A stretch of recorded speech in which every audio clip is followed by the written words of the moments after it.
กะสบายดีทุกคนเนาะวิดีโอนี้ก็จะเป็นวิดีโอที่2เนาะ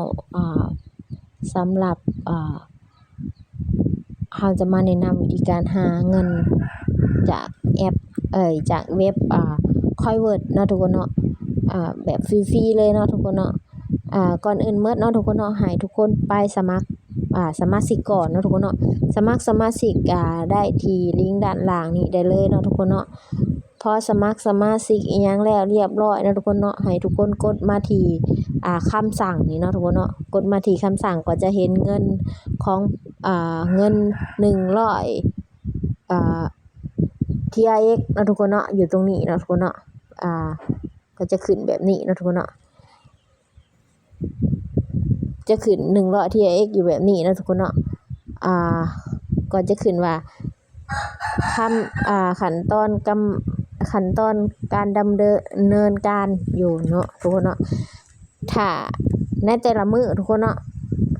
ให้ทุกคนมากดหับอยู่หม่องนี้เนาะหับเงินในหม่องนี้เนาะอันนี้ค่อยหับไปแล้วเนาะทุกคนเนาะจังได้เงินเนาะโอเคเนาะทุกคนพอกดหับเงินแล้วเนาะทุกคนเนาะให้ทุกคนมาที่หน้ารูปคนของเฮาเนี่ยเนาะทุกคนเนาะกดมานี่เนาะแล้วก็สำหรับไผเนาะทุกคนเนาะที่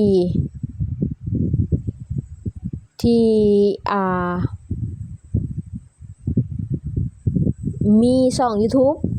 เนาะหรือว่ามีช่อง Facebook ก็สามารถเฮ็ดวิดีโอเผยแพร่แล้วก็มาเฮ็ด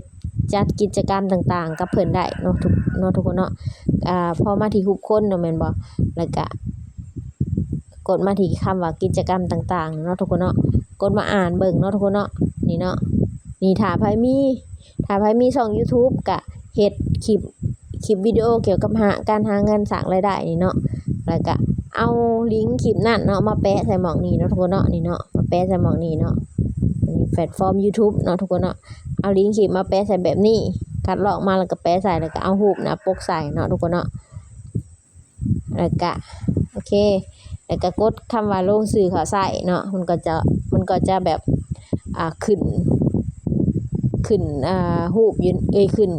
ลิงก์ของเฮาอยู่ในนี้เนาะพอขึ้นแล้วเพิ่นจะให้เฮาเลยเนาะหา TRX เนาะทุกคนเนาะอันนี้เป็นบัญชีสำรองข่อยเนาะทุกคนเนาะข่อยพอดีข่อยเพิ่ม YouTube ของข่อยไปเข้าที่บัญชี account จริงแล้วเนาะทุกคนเนาะข่อยก็เลยบ่สามารถที่จะเพิ่มตัวนี้เข้าเนาะแต่สำหรับไผที่แบบบ่ได้มีหลายบัญชีก็เพิ่มเข้าไปได้เลยเนาะแต่ว่าเพิ่นห้ามสมัครหลายบัญชีเนาะทุกคนเนาะแต่ข่อยเอาอีเมลใหม่มาสมัครเนาะแต่ก็เฮ็ดเพียงได้แต่สาธิตบอกทุกคนซื่อๆเนาะทุกคนเนาะบ่สามารถที่จะมาเพิ่มเป็นแบบตัวจริงได้เนาะทุกคนเนาะนี่เนาะก็จะเพิ่ม Facebook ลงไปเนาะอันนี้ลิงก์ Facebook เกี่ยวกับการแชร์นั่นแหละการแชร์ว่าเฮาเว้าเกี่ยวกับเฮ็ดเงินออนไลน์จากตัวนี้เนาะทุกคนเนาะก็คือเพิ่นเฮ็ดแบบนี้เพราะหยังเพิ่นแจกแบบนี้เพราะหยังเพราะว่าเพิ่นอยากให้คนมาใช้เว็บของเพิ่นหลายๆเนาะทุกคนเนาะหลายๆคนเนาะพอเพิ่นอยากให้คนมารู้จักเว็บของเพิ่นหลายๆเนาะก็เลยแจกเงินเนาะทุกคนเนาะบ่ต้องมีข้อสงสัยหยังก็ได้เนาะทุกคนเนาะว่ามันบ่ได้ฟรีมันบ่ได้นั่นนี่แต่ว่าข่อยได้ทอนมาแล้วเนาะทุกคนเนาะจากการหาเงินออนไลน์ในFiverr นี่เนาะทุกคนเนาะเมื่อวานนี่ข่อยก็ถอนให้เบิ่งมื้อเช้านี่ข่อยก็ถอนให้เบิ่งแล้วเนาะทุกคนเนาะข่อยเฮ็ดคลิปตั้งแต่เมื่อวานเนาะแต่ว่าเราก็อัปโหลดลงมื้อเช้านี่เนาะทุกคนเนาะแล้วก็ประมาณนี้เนาะทุกคนเนาะมื้อเช้านี่ข่อยก็ถอนเมื่อวานนี่ข่อยถอน10เหรียญเนาะทุกคนเนาะนี่เนาะจากFiverr นี่เนาะทุกคนเนาะเป็นประมาณนี้เนาะทุกคนเนาะแล้วก็ช่องทางอีกช่องทางหนึ่งก็คือส่วนหมู่เนาะทุกคนเนาะส่วนหมู่ก็ได้เงินคือกันเนาะทุกคนเนาะสำหรับที่แบบไผที่แบบเริ่มต้นจากศูนย์เลยบ่มีเงินจักดีเลยเนาะทุกคนเนาะบ่มีเงินลงทุนว่าถึงแม้ว่าสิลงทุนได้กำไร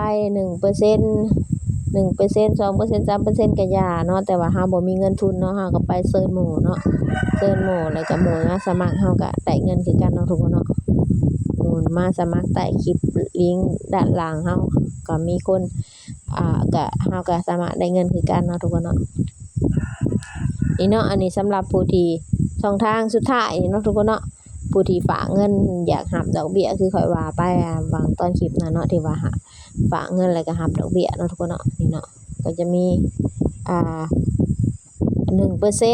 15มื้อได้ 1%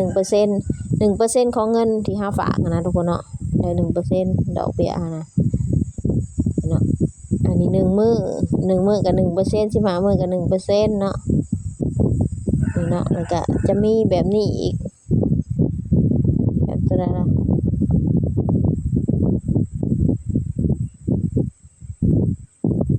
แบบตัวใดอีกอันแบบหนึ่งนะแบบ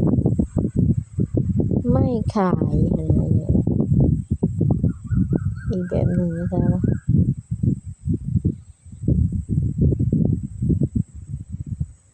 นี่เนาะจะมีแบบนี้อีกเนาะนี่กดเข้ามานี่เนาะจะมีแบบเรียนแบบเดียวกันเลยเนาะอันนี้ก็จะ60มื้อ 1.80% เนาะของเงินที่เฮาลงนะทุกคนก็ฝากอันนี้ฝากขั้นต่ำเพียงแต่1 USDT เนาะทุกคนเนาะ1ดอลลาร์แหละทุกคนเนาะฝากขั้นต่ำเนาะนี่เนาะ30มื้อก็มีเนาะ30มื้อ60มื้อ180มื้อ90มื้อ365มื้อก็มีเนาะ 3% อันนี้ได้หลายแน่นะทุกคนเนาะ 3% นี่เนาะเป็นประมาณนี้ทุกคนเนาะโอเคทุกคนเนาะจังได้เนาะเข้าใจกันอยู่บ่เนาะสำหรับเฮามาสอนบางเทื่อเฮาก็อยากเว้ากลับไปกับมักขอโทษขออภัยหลายเนาะบางเทื่อเว้าไปก็ใจลอยไปนะทุกคน ใจลอยจะคิดอีหยังต่างๆนานาโอเคทุกคนเนาะอย่างไรก็ตามฝากกดไลค์กด Subscribe กดติดตามเด้อใครที่บ่เข้าใจหรือจังไดก็ตามเนาะสามารถทักเข้ามาสอบถามมาที่ Facebook หรือว่า WhatsApp ก็ได้เนาะก็ขอบใจที่เบิ่งคลิปนี้จนจบเนาะก็ฝากกดไลค์กด Subscribe กดติดตามเด้อสบายดี